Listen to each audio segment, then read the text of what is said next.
Have you ever played a tennis match and wondered how the game was played?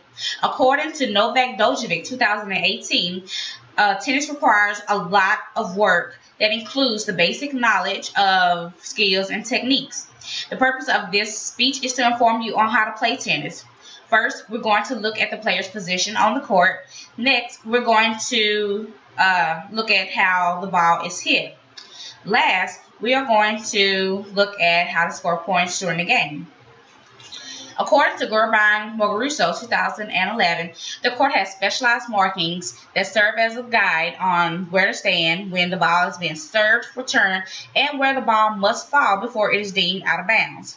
Looking at a tennis court, the baselines are the two lines farthest from the net where opposing players play diagonal of each other to either serve or return the ball in a singles game.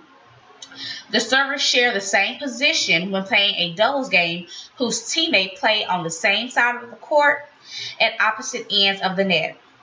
Now that we have a generalized location of where our players are during the game, now we're going to look at how to hit the ball. According to Thomas Mersinger 2017, aside from the serve, the forehand and the backhand are the two most important ways to hit the ball.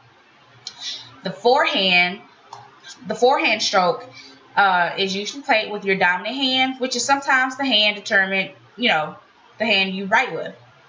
To ensure a perfect forehand stroke, the player must follow through with their swing after hitting the ball as the racket passes in front of them. The same for the backhand stroke. The backhand stroke is led with your non-dominant hand, but for this stroke, you want to make sure you use both hands to swing the racket across you as it meets the ball. Now that we discussed how to hit the ball, let's move into how to score points. According to Optimal Tennis 2015, scoring is an essential element that all players need to learn. The main object of the game is to, of course, get the ball back across to the other side.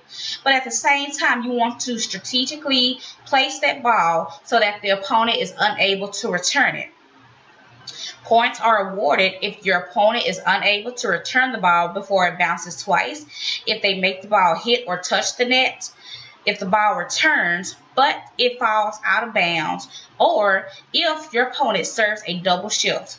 All of those are ways that you can score points, and your opponent can gain points from you in the exact same manner. Today, I informed you on how to play tennis. First, we looked at where the players stand during the game. Then we discussed how to hit the ball using a forehand or backhand stroke. Last, we looked at how you can score points, basically trying to make sure that the opponent is unable to return the ball or if the ball falls out of bounds. Learning how to play tennis does require a lot of skills and technique, and it will take some practice and some dedication on your end. But if you find that this sport was interesting, get out there and just start swinging. It's the best way to learn. Have fun.